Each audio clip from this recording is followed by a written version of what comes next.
De volta com o nosso programa. Hoje, quinta-feira, estamos conversando aqui sobre um tema que foi debatido hoje em audiência pública na Câmara de Mossoró, o abastecimento de água da cidade. Em relação ao serviço da CAERN, cumprimento de contrato por parte da CAERN, e existiam alguns políticos e setores da economia pressionando a CAERN para cumprimento e melhora na regularidade do abastecimento aqui da cidade. Então, você pode participar sobre este assunto ou sobre qualquer outro assunto nas nossas redes sociais. Você já conhece, está aí. Manda a sua mensagem para a gente. Carol, vamos falar um pouco de política. O clima no PSDB tem esquentado diante das prévias para a escolha do candidato à presidência pela sigla. A movimentação é interna, mas tem aí tido campanha, tem tido polarização, debate e até judicialização. Aqui no Rio Grande do Norte, parte dos filiados já definiram apoio a João Dória. Nós conversamos sobre este assunto com a vereadora Larissa Rosado, que é presidente do PSDB Mulher aqui no RN. Parte do partido, lá em Natal, já fez a decisão nessa disputa interna pelo nome de João Dória. Por que essa decisão? Olha, Carol, a executiva se reuniu, né, sob a condução do presidente Ezequiel, depois de termos feito uma análise do que Dória já tem mostrado ao país. Eu acho que um grande ponto, para mim como mulher, são as políticas estabelecidas no governo dele em São Paulo, de proteção, de enfrentamento à violência e oportunidades para as mulheres, e acho que a questão da vacinação. Dória foi o governador que fincou pé, que comprou a briga para que os brasileiros, de forma geral, fossem vacinados. Por isso, a minha escolha por ele. Nós tivemos um debate antes de ontem, ontem, entre os candidatos do PSDB. Foi um debate de alto nível, né? Participaram todos três, Arthur Vigílio, o governador Eduardo Leite e também o governador João Dória. Essa decisão é unânime dentro do PSDB do Rio Grande do Norte? Olha, é um indicativo de que pelo menos 70% do PSDB do Rio Grande do Norte vai com João Dória. A votação, Carol, ela vai acontecer via aplicativo. Nós estamos tendo assim, questionamentos a respeito desse aplicativo, porque o meu sistema de telefone, por exemplo, que é o iOS, eu não consigo baixar o aplicativo da votação do PSDB, então está havendo ainda essa conversa também a respeito dessa situação, porque o objetivo do partido era de que todos os filiados participassem. Eu aqui de Mossoró pudesse dar o meu voto, a pessoa que está lá no Rio Grande do Sul da mesma maneira. Então, o PSDB faz um exercício, né, de democracia quando se propõe a fazer as prévias, mas eu espero que todo mundo possa votar através do aplicativo. Essa disputa interna que vem acontecendo, principalmente entre Eduardo Leite e João Dória, inclusive esquentando aí algumas discussões, um debate realmente bem acalorado. Na opinião da senhora, dentro dessas prévias, é saudável?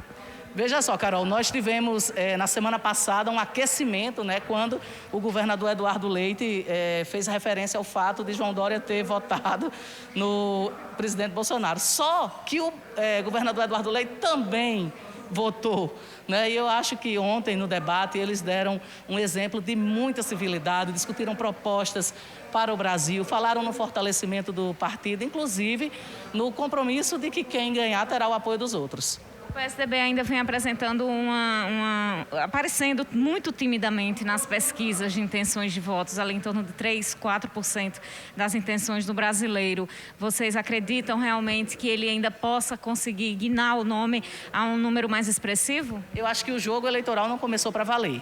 Nós sabemos que em eleições acontecem essas polarizações, né, entre esquerda e direita, mas eu acho que existe um grande número, já dito pelas pesquisas, Carol, de brasileiros que querem ir numa terceira via, né? Então, eu acho que o PSDB tem nomes que são conceituados e que tem tudo realmente para ter sucesso num processo eleitoral. A senhora acredita que em caso de articulações daqui para lá, que muita coisa deve acontecer ainda, há ainda a possibilidade do PSDB, do candidato do PSDB ser vice de algum outro nome? Não acredito que o PSDB vá ser vice de nenhum outro partido. Mas porque está tendo um movimento muito forte, está mexendo com a militância, está envolvendo a militância nessa discussão partidária e vejo que todos os candidatos se colocam como candidatos de fato. E num provável caso de segundo turno, se o quadro não mudar, ficar como está hoje, entre Lula e Bolsonaro, o PSDB já tem uma posição? Olha, o PSDB, não sei qual será a posição dele nacional, mas eu votarei, com certeza, no lado oposto ao presidente Bolsonaro. Larissa Rosado e a Sandra Rosado também, elas sempre se declararam lulistas, né, independente do partido. E aí continua confirmando realmente, ela disse oposição ao presidente Bolsonaro. Elas vêm também ao longo da gestão do presidente Jair Bolsonaro, o grupo de Sandra, mostrando essa oposição ao presidente Jair Bolsonaro, as atitudes do presidente Jair Bolsonaro nas suas declarações, nas suas postagens em redes sociais, nos pronunciamentos nas casas legislativas, na Casa Legislativa, né, as duas. Mas, a gente vê que é muito difícil que seja um outro nome em oposição ao presidente Jair Bolsonaro, que não o ex-presidente Lula, pela polarização que a gente está vendo. Já estamos há menos de um ano das eleições, o tempo está passando, apesar de estar havendo essa movimentação do PSDB, como a gente citou lá na conversa com Larissa Rosado, o índice é muito pouco expressivo, e são nomes que não são conhecidos pela grande massa, não vêm se trabalhando. E menos de um ano é muito pouco para reverter essa polarização que já existe e que tem um fator também muito importante. Se trata de paixões. Essa polarização é uma polarização também no campo das paixões. E para mudar isso, essa questão psicológica do eleitor é um trabalho, realmente um desafio. Eu acho pouco provável. Carol, só para a gente ter uma ideia, não? Vamos lá, Vanúvio. Pegar o microfone aqui. Agora sim. Só para a gente ter uma ideia, Carol, com relação a tempo hábil que se fala para ser candidato, criação de uma terceira via. Bolsonaro, quando foi ser candidato para as eleições de 2018, ele já era candidato desde 2014. O ex-presidente Lula, para ser candidato para 2022, ele já é candidato a presidente da República desde 2018. Foi preso, enfim, tudo isso. E em 2002, quando ele foi candidato, ele já era candidato desde 88 ou muito antes, no movimento sindical. Não se cria uma liderança para fazer uma polarização, né, dentro de menos de um ano. O João Dória, ele se coloca como pré-candidato à presidência da República desde também ali 18, quando concorreu ao governo do estado de São Paulo. Mas aí, Carol, é preciso ter realmente muito empenho e deixar tudo muito às claras, porque imagine só, dentro do próprio PSDB existem divergências. Nas prévias estão concorrendo o João Dória, o Eduardo Leite e o Arthur Vigílio. Então, não se tem um consenso dentro do partido, vai ter para ser uma segunda via no Brasil? Pois é. Daqui a pouquinho a gente fala sobre a situação do país, econômica, principalmente aqui com o Sérgio Freire, mas vamos continuar falando da questão do abastecimento de água. Sérgio, de que maneira, na prática, essa irregularidade no abastecimento, os problemas no abastecimento de água de Mossoró afetam a construção civil, do ponto de vista de novos empreendimentos ou dos que já existem, afeta para o nosso telespectador entender de que forma? Bom, como eu havia dito, a grande dificuldade que nós temos é a questão da infraestrutura, que os empreendedores têm sido obrigados a entrar com contrapartidas, né? E isso onera o preço dos imóveis. E o cidadão, aquele que quer ter o seu sonho da moradia, da habitação realizada, ele vai pagar mais caro. Porque esses custos eles vão ser inseridos no custo de produção daqueles imóveis. E é natural que o consumidor, infelizmente, ele vai ter que arcar com esse custo que não deveria estar sendo repassado, tendo em vista ser uma obrigação do contrato de concessão que a companhia deveria cumprir as suas expensas e não transferir para o empreendedor. Esse é o grande impacto que há nas novas habitações. Essa é a grande dificuldade que tem no dia a dia. E, inclusive, eu ouço muito quando as pessoas vão buscar a compra de uma casa, de um apartamento, de um lote em um condomínio, pergunta logo, é bom de água? Acho que essa pergunta você já escutou algumas vezes. E aí, quando se existe esse questionamento, é bom de água aqui, este local, como é que faz para poder fazer existir esse convencimento e buscar realmente tornar aquele espaço, aquela casa boa de água? Existe, isso é cultural realmente, você foi bem preciso nisso aí, e nós costumamos escutar rotineiramente e sempre diz, hoje à noite é dia de água, então tem que ficar pastorando para poder subir a água, geralmente não sobe, e aí você costuma vivenciar as pessoas colocando bombinhas, tipo sapinho, ou as bombinhas centrífugas, para puxar a água da rede, né, para poder ter pressão e essa água poder ser coletada. Então, isso é uma coisa costumeira, bem verdade que diminuiu bastante, mas a partir do momento que se começa a aumentar a demanda, é natural que se precisa de um abastecimento de forma mais regular, que nós não temos esse abastecimento regular em Mossoró. Há regiões que faltam 10, 12, 15 dias sem água.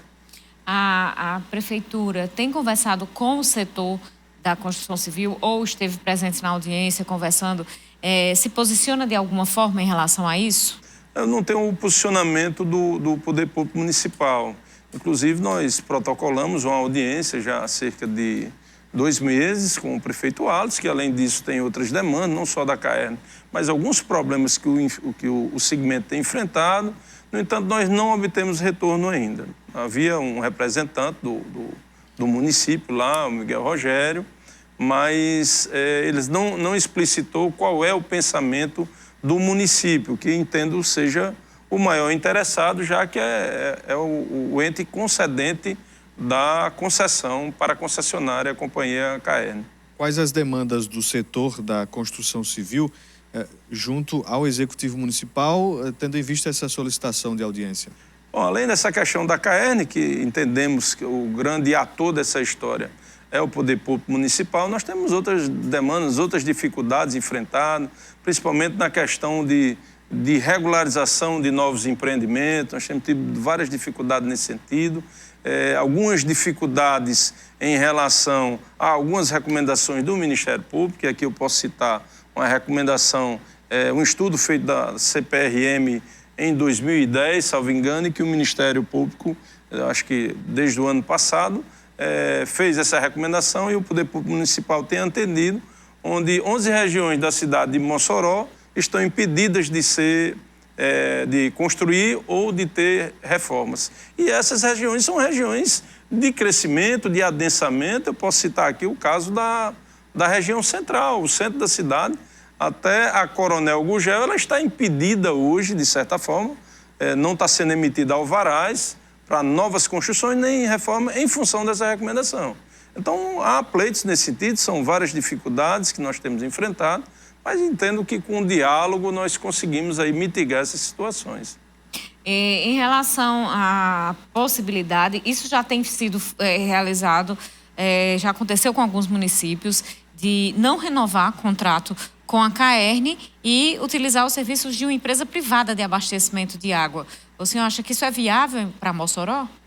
Olha, nós temos aí o marco do saneamento, que foi aprovado agora em 2020, e cria essa possibilidade das PPPs, né? São as parcerias público-privadas, é uma realidade isso, mas eu ainda acho que a empresa mais capacitada atualmente é a CAERN, mesmo com todas as dificuldades, pela infraestrutura que detém, pelo conhecimento que tem na cidade, pelos problemas que já é do seu conhecimento, o que precisa ser ajustado isso, e que se tenha sanções, penalidades para o descumprimento desse contrato de concessão. Eu acho que o que está faltando é esse ajuste, uma fiscalização mais intensa, e aí onde eu defendo a criação da agência reguladora de água e de esgoto. E nós já deveríamos ter aqui. A cidade de Natal, ela dispõe dessa agência, inclusive para estar monitorando a questão de aumento de tarifas.